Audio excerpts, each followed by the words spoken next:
बिस्मिल्लाहिर्रहमानिर्रहीम। अल्लाहुम्मा सल्लि अला सय्यिदिना व मौलाना मुहम्मद मादनिल जूदि वल करम व अला आलिहि व सहबिहि व बारिक व सल्लिम। अल्लाहु रब्बु मुहम्मदिन सल्लल्लाहु अलैहि व सल्लम नहनु इबादु मुहम्मदिन सल्लल्लाहु अलैहि व सल्लम। मुअज़्ज़ज़ नाज़रीन इकराम, अस्सलामु अलैकुम व रहमतुल्लाहि तआला व बरकातुहू। अल्लाह तबारक व तआला के फ़ज़ल व करम और नबी पाक साहिब लौलाक अलैहि तहियत व सना के नालैन पाक की बरकत से आज के इस वीडियो क्लिप में एक मसला जो आपके गोश गुजार करने की बंदा नाचीज़ कोशिश करेगा, वो मसला ये है कि कब्र पर फूल वगैरह डालना या घास वगैरह या खजूर के जो पत्ते होते हैं, इनका डालना जो है, क्या ये हदीस से साबित है, मुस्तफ़ा अलैहिस्सलाम के अमल से साबित है? तो बंदा नाचीज़ आप हज़रात को बुखारी शरीफ की एक हदीस पाक के हवाले से अर्ज़ करना चाहता है। सैयदना अब्दुल्लाह बिन अब्बास रज़ियल्लाहु ताला अन्हुमा इस हदीस पाक के रावी हैं। फरमाते हैं, मरन नबी सल्लल्लाहु ताला अलैहि वसल्लम बेक़ब्रैन, हुज़ूर सय्यद आलम सल्लल्लाहु अलैहि वसल्लम का दो कब्रों के पास से गुज़र हुआ। फ़क़ाल, नबी अलैहिस्सलाम ने इरशाद फरमाया, इन्नहुमा ला युअज़्ज़बान वमा युअज़्ज़बान फ़ी कबीरिन। फरमाया कि इन दो कब्र वालों को अज़ाब हो रहा है, इस वजह से अज़ाब हो रहा है। फरमाया वो कोई ऐसे बड़े गुनाह नहीं थे, यानी आम गुनाह थे, जिससे ये अपने आप को जो इन्होंने पचाया नहीं है और उसकी तरफ तवज्जो नहीं की, इसलिए इन्हें उन दो कभी अमलों की वजह से अज़ाब हो रहा है। फिर मुस्तफ़ा अलैहिस्सलाम ने बताया कि अम्मा अहदुहुमा काना ला यस्ततिरु मिनल बौले। उन्होंने फरमाया इनमें से, इन दोनों में से एक जो था, वो जब पेशाब करता तो अपने सतर को ढांपता नहीं था। लोग गुजर रहे होते तो अपने सतर का ख्याल नहीं करता था, नंगा बैठ जाता लोगों के सामने।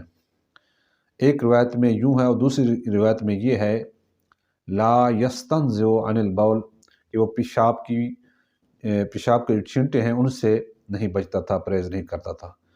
तो इनकी वजूहात पर इसे कब्र में अज़ाब हो रहा है। व अम्मल आखर, और दूसरा जो है, काना यमशी बिन नमीमते, दूसरा जो शख्स था, दूसरी कब्र वाला, वो चुगलखोर था, यानी दो मुसलमान भाइयों को आपस में लड़ाता था। इसलिए इन दो कबीह अमलों की वजह से इन दोनों कब्र वालों को अज़ाब हो रहा है। फिर मुस्तफ़ा अलैहिस्सलाम ने खजूर की शाख मंगवाई और सरकार अलैहिस्सलाम ने फशक्कहा निस्फ़ैन, हुज़ूर ने उसके दो हिस्से किए, एक एक कब्र पर रखा और दूसरी टहनी की जो हिस्सा था टहनी का, वो दूसरी कब्र पर रखा। फिर सहाबा ने अर्ज़ की, या रसूलल्लाह लिमा फ़अल्ता हाज़ा, आपने ये अमल क्यों किया है, किस लिए किया है, इसकी इल्लत सबब हमें बताइए। तो मुस्तफ़ा जान रहमत अलैहिस्सलातु व तस्लीम ने इरशाद फरमाया, लअल्लहु अन युख़फ़्फ़िफ़ अन्हुमा मा लम यबिसा। मैंने ये जो शाखें रखी हैं, फरमाया ये शाखें जब तक तर रहेंगी अल्लाह ताला इनसे अज़ाब को टाल देगा। शारहीन हदीस ने यहाँ लिखा है कि तर शाखें जो हैं वो कब्र वालों को क्या फ़ायदा देती हैं। तो फरमाया चूँकि जो हर तर चीज़ है वो अल्लाह की हम्द करती है, तारीफ़ करती है, तस्बीह व तहलील करती है,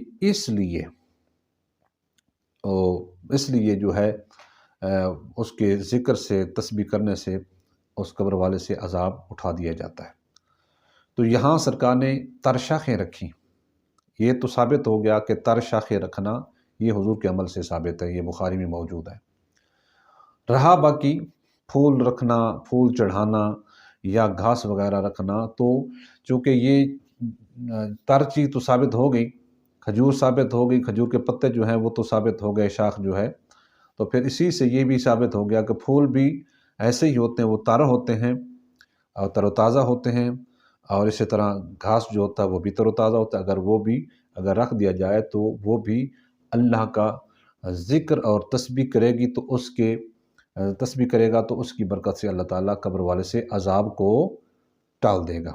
تو لہٰذا پھول چڑھائیں، پھول رکھیں والدین کی قبر پر، اپنے مسلمان بھائیوں کی قبروں پر، یا شاخیں رکھیں کھجور کی، یا گھاس سبز رکھیں، یا قبر کے ارد گرد جگہ جو ہے بعض اوقات قبر کے جو اوپر تویز بنا ہوتا ہے اس کے درمیان میں جگہ چھوڑ دیتے ہیں اور وہاں گھاس لگا دیتے ہیں، تو یہ بھی ٹھیک ہے تاکہ ہر چیز جو اللہ کا ذکر کرتی ہے اس سے قبر والے کو فائدہ ہوتا ہے۔